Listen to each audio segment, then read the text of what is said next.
Kami bersyukur kepadamu Tuhan, oleh karena Engkau Allah yang sungguh sangat mengasihi kami. Engkau selalu menyertai di dalam kehidupan kami Tuhan.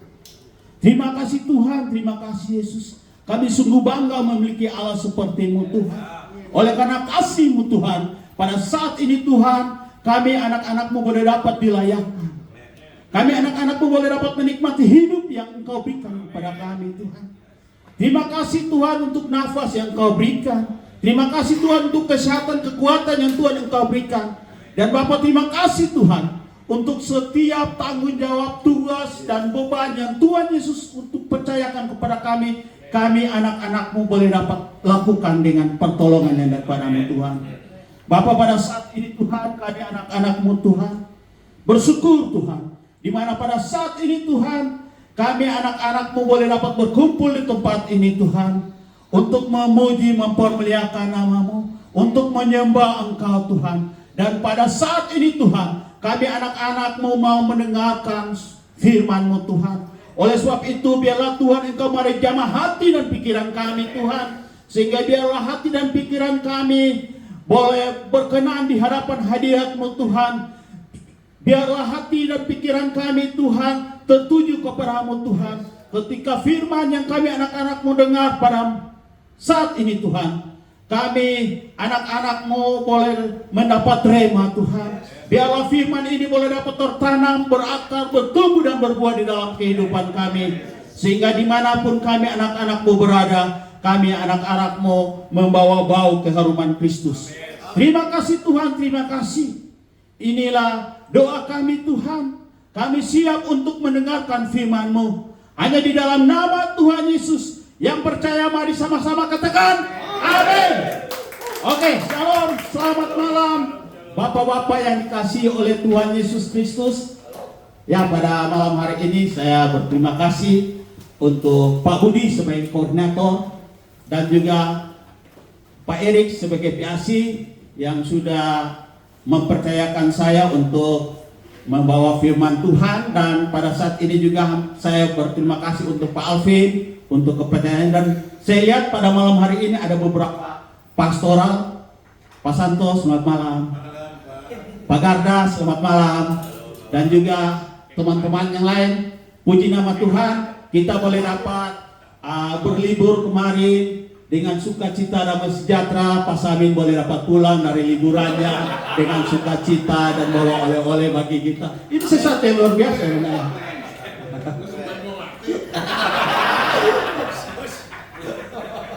Oke, saya bersyukur untuk malam hari ini kita boleh dapat berkumpul bersama-sama untuk mendengarkan firman Tuhan. Saya mau katakan begini, saya ketika di komunitas ini kok agak beda dari komunitas-komunitas yang saya ikut. Ya, dimana ketika saya mengikuti komunitas pertama kali itu, kalau nggak salah itu tanggal 4 Februari di tempat ini. Dan saya lihat memang orang-orangnya sangat keren, orang-orangnya sangat proyek, sehingga ketika saya datang di tempat ini, saya tidak merasa bahwa saya itu seorang tamu. Ya. Tapi di sini soal kekeluarganya kental sekali, soal pertemanannya kental sekali. Kemarin sebelum kita pergi teman-teman pada liburan, ada jogging bersama, kita ada fellowship bersama, kita ada juga breakfast. Ini sesuatu yang luar biasa. Saya lihat komunitas ini sungguh luar biasa, dan jujur di komunitas ini saya sangat diberkati, dan rohani saya merasa semakin hari semakin bangkit. Karena apa? Setiap beberapa orang ketemu saya, jangan lupa baca firman Tuhan, jangan lupa berdoa, jangan lupa baca firman Tuhan, jangan lupa berdoa. Nah, ini yang membuat saya kuat. Ini yang membuat saya rohnya menyala-nyala. Dan saya bersyukur pada malam hari ini saya diberikan kesempatan untuk membawakan sharing firman Tuhan yang sudah ditentukan dari Lukas 23 ayat 34. Barangkali kita sama-sama membuka handphone suci kita untuk kita membaca firman Tuhan ini. Lukas 23 ayat 34. Kalau sudah semuanya mendapatkannya, mari kita sama-sama katakan amin. Amin. Sepertinya anggota. Oke, kalau semuanya sudah mendapatkan, kita baca secara bersama-sama. 2, 3 ya. Yesus berkata, "Ya Bapa, ampunilah mereka, sebab mereka tidak tahu apa yang mereka perbuat." Dan mereka membuang undi untuk menaiki pakaiannya. Bapak-bapak yang dikasihi oleh Tuhan, seringkali kita melihat atau kita mendengar kata-kata terakhir ketika seseorang menghadapi kematian. Amin. Kata-kata itu bisa berupa nasihat. Nasihat, barangkali seorang ayah yang meninggal, dia katakan, "Anak-anak tolong jaga mamamu." Atau pesan kepada istrinya untuk menjaga anak-anak dengan baik. Dan ada pesan-pesan yang lain juga barangkali untuk anak-anaknya untuk menyelesaikan studinya. Itu ada beberapa nasihat yang pasti kita akan dengar. Dan ketika orang yang sudah menghadapi kematiannya, dia juga kadang-kadang dia mengaku dosanya, pengakuan dosa. Karena apa? Karena dia masih merasa atau dia belum melepaskan sesuatu yang terikat di dalam tubuhnya. Ya barangkali ada jimat atau apapun itu.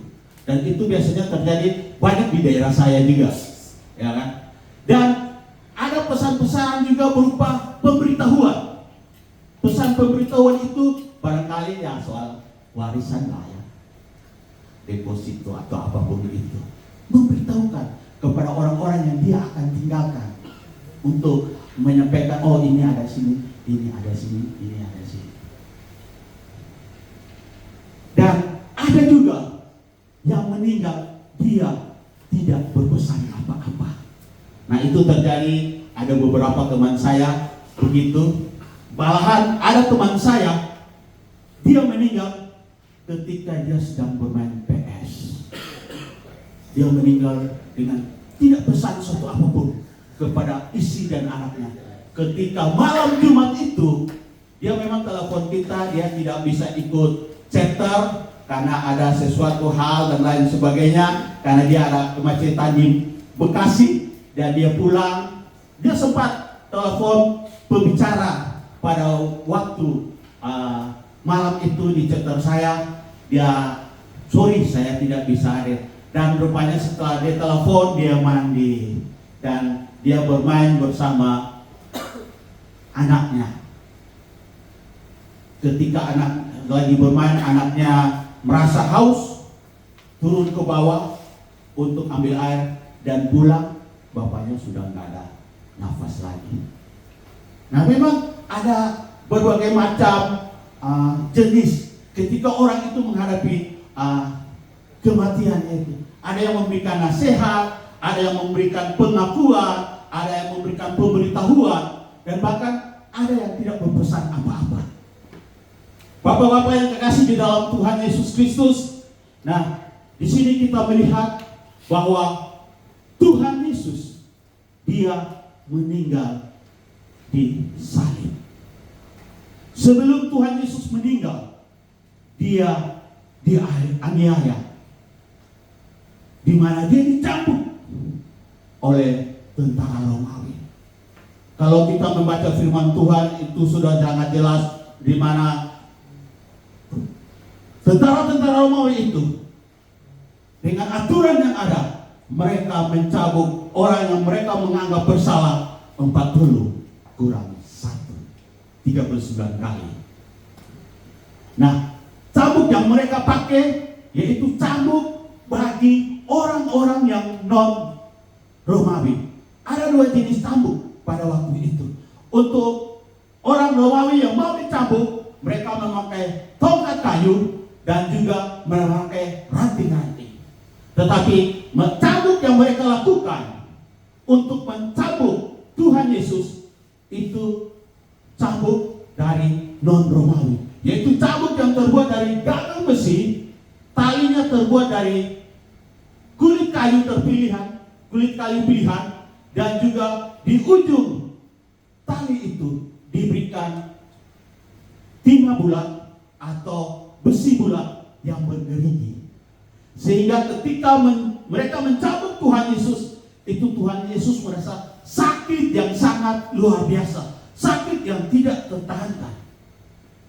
Nah, ini kita melihat ketika Tuhan Yesus sebelum dia disalibkan, dia mendapat penganiayaan yang sungguh berat.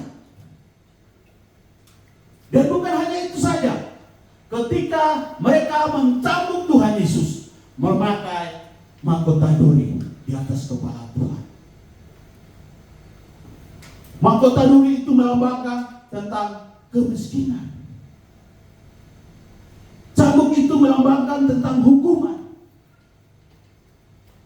Sebenarnya semua yang Tuhan Yesus alami, yang Tuhan Yesus derita, itu sebenarnya bukan dia yang harus mengalaminya, tetapi sebenarnya kita. Tetapi dia menggantikan kita untuk dia dicabut, dia dimahkotai duri. Dan yang lebih parah lagi, mereka menggantung Tuhan Yesus di atas kayu salib. Kalau kita melihat di dalam perjanjian baru, orang yang mati digantung itu dikutuk oleh Allah.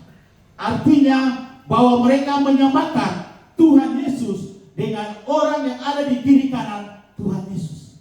Orang yang membuat kejahatan yang sangat berat, dan orang yang harus dikutuk Tuhan Yesus. Tetapi kita melihat ketika Tuhan Yesus mati di kayu salib itu, yang tadinya kutuk menjadi berkat bagi kita. Kalau kita melihat bahwa salib itu melambangkan tentang pengorbanan Tuhan Yesus, salib itu melambangkan tentang kasih Tuhan Yesus, dan salib itu melambangkan kemenangan dosa dan maut bagi kita semua. Oleh sebab itu, kita semua pada saat ini ada di sini, kita semua pada saat ini dilayakan. Itu bukan karena kegagahan kita, bukan karena kekuatan kita, tetapi oleh karena pengorbanan Tuhan Yesus di atas kayu salib yang luar biasa. Kasih Tuhan yang Tuhan tunjukkan di dalam pribadinya bagi kita, sehingga kita boleh dapat menang dari dosa dan maut. Ketika manusia jatuh dari dalam dosa, kita melihat di Roma 3 ayat 23 itu sangat jelas. Tetapi semua orang telah kehilangan Allah. Dan Roma 6 ayat 23, upah dosa ialah maut. Tetapi oleh karena kasih Tuhan yang luar biasa itu, kita diselamatkan, kita dilayakkan. Sehingga kalau kita yang sudah percaya kepada Tuhan Yesus, kita yang sudah tahu, kita yang sudah mengerti tentang pengorbanan Tuhan, tetapi kita masih melakukan hal-hal yang tidak berkenan kepada Tuhan, itu sangat keterlaluan. Amin. Coba dong senggol kiri kanan, jangan buat dosa dong.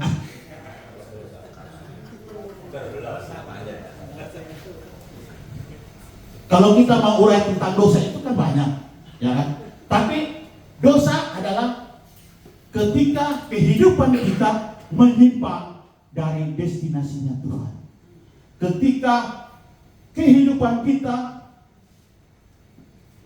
melenceng, tidak tepat sasaran. Langsung tinggi bilang kematian. Luar biasa itu. Tetapi kalau kita yang sudah pernah jatuh di dalam dosa, sebaiknya kita cepat-cepat sadar. Kita cepat-cepat sadar, Tuhan ampuni saya, Tuhan. Saya sudah telah berdosa di hadapan hari itu. Artinya pengertian tentang dosa, di sini kita duduk, kita berdiri. Duduk tadi, gua lagi berdiri, duduk.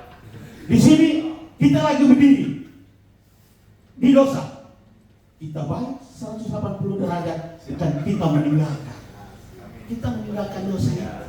Itulah kita bertobat. Jangan bilang, oh saya bertobat tapi saya balik aja, tidak tinggalkan. Itu mah bukan dosa, itu meninggalkan dosa. Bukan Tetapi ke pastoral. Tetapi itu kita masih demen dengan dosa. Oleh sebab itu, jangan kita sia-siakan tentang pengorbanan Tuhan di atas kayu salib dalam kehidupan kita. Kita harus jaga hati kita supaya kita jangan terperangkap dengan iblis, pekerjaan si iblis. Kita tahu kan? Kalau kita baca di Yohanes 8 ayat 44 itu sudah jelas, ya kan? Bahwa iblis itu dari semula ingin membinasakan manusia. Karena iblis itu adalah bapa pendusta. Itu di dalam Yohanes 8 ayat 44. Dan kalau kita melihat di dalam 1 Petrus 5 ayat 8 itu kan jelas. Berdoa dan berjaga-jaga lawannya si iblis. Karena dia memilih mengaum-ngaum untuk siap menyerang kita. Jadi ketika kita lengah, kita memberikan kesempatan kepada iblis, kita akan dikuasai oleh kuasa iblis, sehingga kita akan jatuh ke dalam dosa. Yohanes 10 ayat 10. Pencuri datang untuk membunuh, mencuri, membunuh, dan membinasakan. Mencuri apa? Mencuri sukacita, mencuri damai sejahtera, mencuri ketenangan yang Tuhan sudah berikan kepada kita. Membunuh, yang membunuh tubuh kita. Barangkali kita kesal dengan orang, kita mempunyai akar pahit dan lain sebagainya. Akhirnya kalau kita lihat dia aja, kita udah muak. Apalagi kita mendengar nama orang itu, ada yang mengatakannya, oh pasti jantung kita seperti tak dik duk dar, emosinya tidak bisa terkontrol. Ya, itu pekerjaan-pekerjaan iblis sebenarnya. Dan pada akhirnya kita akan mengalami kebinasaan. Tuhan Yesus mau supaya kita mengalami sukacita, damai sejahtera, ketenangan di dalam kehidupan kita. Oleh sebab itu, mari teman-teman, saya mengajak supaya mari kita menjaga hati kita. Untuk hati kita itu tetap berkenan di hadapan Tuhan. Karena firman Tuhan sangat jelas di dalam Amsal 4:23. Jagalah hatimu dari segala kewaspadaan. Garis bawahi itu segala. Dengan segala. Garis bawah itu kata segala. Segala itu semua. Dari situlah terpancar kehidupan. Dan kalau kita melihat di dalam Matius 15:18 itu jelas. Apa yang keluar dari mulut itu berasal dari hati. Jadi mulut bilang, enggak kok, saya sudah mengampuni dia kok. Tapi masih ada rasa dongkol, masih ada rasa belum itu. Karena ingat, Tuhan melihat hati, bukan melihat tampang kita, bukan melihat paras kita, dan lain sebagainya. Dan pada saat ini, melalui firman Tuhan dari Lukas 23 ayat 34 ini, kita akan melihat dua hal yang Tuhan mau kita lakukan di dalam kehidupan kita. Ketika kita menghadapi ejekan, kita mengalami olok, hinaan seperti Tuhan Yesus alami itu. Ketika kita mengalami sesuatu yang berat, penderitaan yang sangat berat, tetapi dari firman Tuhan yang kita baca, firman Tuhan yang kita renungkan pada malam hari ini, Tuhan Yesus berdoa bagi mereka. Pertanyaannya, apakah kita yang masih dongkol, kita yang masih benci, kita yang masih iri, kita yang masih sebel dan lain sebagainya kepada orang lain, kita mendoakan orang itu atau enggak? Untuk sebut namanya aja susah, gimana tidak mau berdoa? Ya kan? Untuk disebut namanya aja kita susah. Tetapi di sini Tuhan menunjukkan kasih-Nya yang sungguh luar biasa bagi kita sebagai orang percaya. Supaya apapun itu penderitaan yang kita alami, ingat satu, bahwa penderitaan yang kita alami itu tidak sama seperti Tuhan Yesus alami. Tuhan Yesus alami itu jauh lebih besar penderitaannya daripada kita. Oleh sebab itu jangan terlalu banyak beralasan ini a, i, u, e, o untuk tidak mau berdoa kepada orang itu, tidak mau mengasihi kepada orang itu. Kita ingat di salib itu pengorbanan Tuhan dan kasih Tuhan yang sungguh luar biasa. Dia mau mengampuni orang itu, dia mau berdoa kepada orang itu, tapi kita tidak mau. Barangkali ketika Tuhan Yesus berdoa di kayu salib itu, ada orang pada waktu itu yang mendengarkan. Dan pada akhirnya orang itu bisa bertobat. Ya barangkali juga dampak waktu Petrus berdoa pas hari Pentakosta itu kan 3.000 orang bertobat. Ya kita nggak tahu. Barangkali ya 3.000 orang bertobat. Ada orang-orang yang pada waktu itu menyaksikan penyaliban Tuhan sehingga mereka percaya kepada Tuhan Yesus. Kita harus yakin dan percaya bahwa doa kita itu ada kuasanya bagi orang yang kita doakan. Oleh sebab itu mari kita belajar untuk berdoa orang yang membuat kita kesal. Apalagi dalam pekerjaan, makanya kita diciak orang kan. Waduh, kesalnya bukan main, ya kan? Tapi itu ketika orang yang sudah hidup bersama-sama dengan Tuhan, mau diciak mau di apa, tetapi tetap menjaga hati, sukacita, kedamaian itu harus ada dong. Ya. Jangan kita hidup seperti orang yang di luar sana, orang yang tidak mengenal Tuhan. Kita beribadah, kita bersekutu, memuji Tuhan, menyembah Tuhan, tetapi hati kita masih dongkol. Nah, ini gimana nih? Ini satu pertanyaan kepada kita. Untuk 10 hari lagi, 10 hari lagi kita akan memperingati Jumat Agung kematian Tuhan Yesus. Bagaimana pengorbanan Tuhan Yesus di atas salib untuk menyelamatkan kita semua yang hadir pada malam hari ini.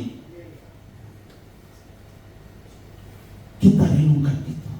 Jadi sebelum kita untuk memperingati Jumat Agung, ya kalau nggak bisa, yang boleh tolong, ya kan, kita berdoa untuk orang itu. Dan yang kedua, kita mengampuni. Mengampuni artinya kita melepaskan, membebaskan apa yang ada di dalam hati. Kan kalau kita marah pasti di sini sesak, dongkol, kan? Akhirnya kita tidak akan mengalami ketenangan, kedamaian, dan lain sebagainya.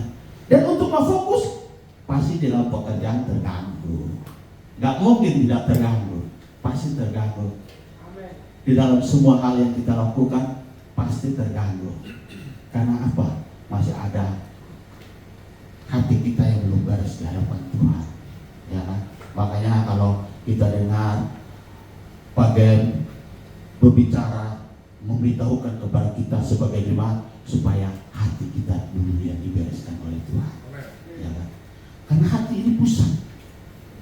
Untuk kita mau mengeluarkan kata-kata itu dari hati. Untuk kita mau melakukan segala sesuatu dari hati, pikiran baru kita lakukan. Ya enggak? Jadi hati ini penting. Kita harus membereskan itu. Kita melihat bahwa ketika Tuhan Yesus mengalami penyaliban, hatinya tidak goyah. Hatinya tidak goyah. Oleh sebab itu kita juga sebagai orang yang percaya kepada Tuhan, ketika kita menghadapi pergumulan permasalahan, jangan kita gusar, jangan kita goyah, jangan kita takut, jangan kita khawatir. Tuhan ada bersama-sama dengan kita. Dia akan turut bekerja untuk mendatangkan kebaikan bagi orang yang mengasihi Tuhan. Ya kan? Ini sesuatu yang sungguh luar biasa yang kita lakukan. Nah, untuk mau mengakhiri renungan ini, karena saya sudah lihat waktunya sudah lumayan. Saya mau bersaksi bagaimana waktu saya bermasalah dengan orang tua saya. Saya bermasalah dengan orang tua saya dan kehidupan saya akhirnya amburadul. Ya singkat cerita, saya ya kita orang timur itu biasanya kalau minum minuman keras itu udah biasa. Kadang-kadang kalau kita makan berdua atau bersatu itu biasanya harus minuman itu untuk RW. Kalau kita di rumah bilang bersatu ke RW. Untuk harus minum minuman itu supaya cuci perut. Katanya untuk cuci perut. Nah saya minum dan pada waktu itu ketika itu yang suruh saya minum itu orang tua yang menawarkan saya pada saya SMP kelas 1. Dan saya mulai minum dan pada SMP kelas 2 itu orang tua saya suruh saya ke rumah temannya untuk mengambil satu berkas pekerjaannya. Dia sudah kasih saya duit, tetapi ketika sampai di perjalanan ada teman saya yang bilang gini, lu mau kemana? Ini dia pakai bahasa Kupang. Lu mau kemana? Ini ada Sophie dari Flores nih, bagus nih, bakar menyala. Masa lu mau tinggalin? Jadi saya singgah. Itu kalau kita orang-orang sana untuk mau menghormati, istilahnya untuk itu, untuk mau menghormati. Ya 1-2 kali teguhkanlah. Artinya 1-2 gelas. Tapi ketika saya minum 1-2 gelas, kok rasanya enak ya? Minum terus saya. Akhirnya saya tidak ke rumah teman bapak saya itu. Rupanya teman bapak saya itu ke rumah yang antar sendiri. Bapak saya marah. Ini anak kemana nih? Jadi suruh kakak-kakak saya cari. Kebetulan saya 6 bersaudara, saya anak yang bungsu, anak yang 6. Suruh cari saya. Sampai selesai maghrib belum dapat. Rupanya sekitar jam 7 baru ada orang yang beritahu, oh Antonio ada di sana tuh, lagi di lapangan kosong tuh, mereka lagi minum sambil nyanyi-nyanyi. Bapak saya pergi dengan membawa ikat pinggang tentara, koperin. Kalau orang kita orang ini mah koperin, nggak ada babi bubebo langsung pukul di sini. Tendang saya, waduh, di situ saya malu sekali. Saya juga sudah jatuh, udah ini masih tetap pukul. Saya malu dengan kawan-kawan. Mulai dari situ saya mulai akar pahit, jengkel benci dengan bapak saya. Saya jengkel betul dengan bapak saya. Memang di rumah biasanya pagi kita doa bersama keluarga.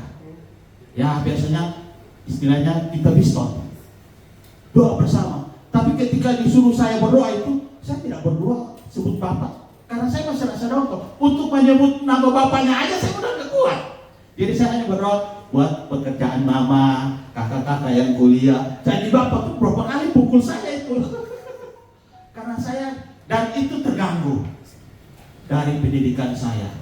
Terganggu pendidikan saya karena saya di rumah adalah orang yang pendiam, tetapi di luar saya sedikit agak miring. Akhirnya SMP itu saya harus dua sekolah karena ada sedikit masalah. SMA saya terus SMA akhirnya saya harus 3 sekolah dan baru saya tamat. Itu masalah terus yang saya lakukan. Jadi STM itu pertama karena saya waktu itu kita orientasi, saya itu hanya terlambat 3 menit. Pagar sudah ditutup. Ya saya kayak selengean aja naik pagar turun. Saya bilang saya masuk sekolah. Waduh, kalau dulu saya sekolah itu wali kelas itu di STM dibilang ketua rumpun ya. Datang gebukin saya jatuh. Waduh, sudah jatuh dia mau siram dengan saya lagi dengan air. Pas saya lihat dia mau begini, tangan saya pegang paving, langsung saya salah, pak, karena di sini. Syukur akhirnya dia masuk rumah sakit. Dan pada akhir itu siangnya saya diumumin untuk dikeluarin dari sekolah. Nah itu dampak dari saya tidak mau mengampuni orang tua. Saya tidak mau mengampuni orang tua saya. Amarah yang masih terpendam di dalam hati saya tidak melepaskan itu. Saya masuk ke sekolah Mama dia. Bapak saya kita udah pulang dari Malang karena waktu itu saya buat masalah itu, kakak saya nomor 3 wisuda di Malang. Jadi bapak dengan mama pergi pulang, kok lu nggak sekolah di sini, lu sekolahnya di Muhammadiyah? Saya hanya jawab singkat karena saya tuh malas ngomong sama bapak. Ya kalau lu merasa lu punya anak ya lu urus dong.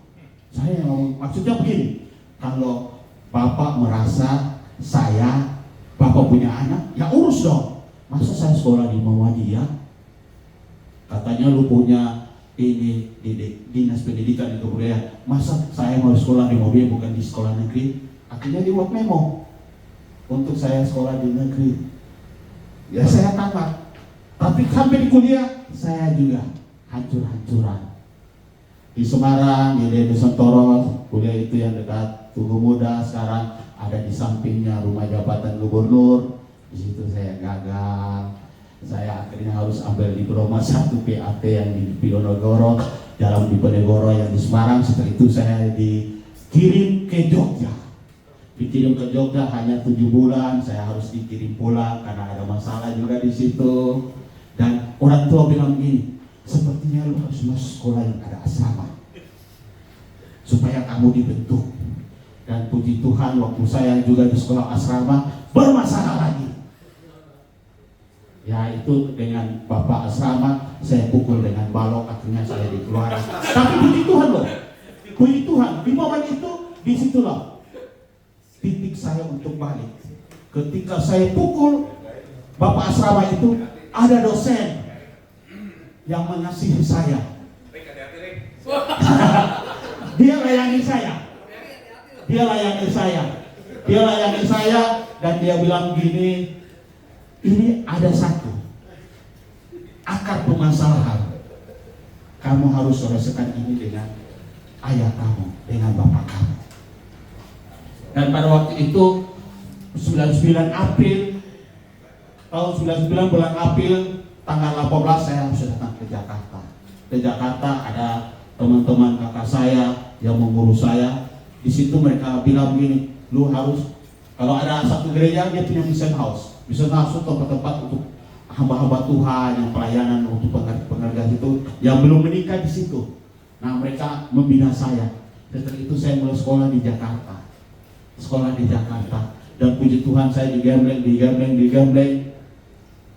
Pas Desember waktu itu saya ingat hamba Tuhan itu yang melayani saya di Bandung untuk pulang. Tapi puji Tuhan loh, pas bulan Oktober bapak saya telepon bilang Natal tahun ini harus pulang. Nah disitulah kesempatan saya menyelesaikan pengampunan terhadap bapak saya. Dan di situ pertama kali saya merasakan pelukan bapak saya itu yang hangat luar biasa. Saya loh sudah gede, sudah kuliah, tapi bapak minta tidur sama-sama. Saya merasa waduh luar biasa betul. Bapak mau kemana sama-sama dengan saya. Nah ini sesuatu ketika kita sudah melepaskan pengampunan itu, kita merasakan sesuatu yang luar biasa. Apa yang terganjal di dalam hati kita itu belum. Dan semua yang kita lakukan pasti berhasil. Oleh sebab itu saya bersyukur saya masih boleh dilayakkan oleh Tuhan. Saya masih bisa untuk melayani Tuhan. Ini satu anugerah yang Tuhan sudah berikan kepada saya. Oleh sebab itu bapak-bapak yang dikasihi oleh Tuhan Yesus, mari jangan kita sia-siakan pengorbanan yang Tuhan Yesus sudah berikan bagi kita. Tuhan Yesus sudah tunjukkan kepada kita yaitu pengorbanan yang luar biasa yang Tuhan berikan kepada kita. Itu saja, Tuhan Yesus berkati.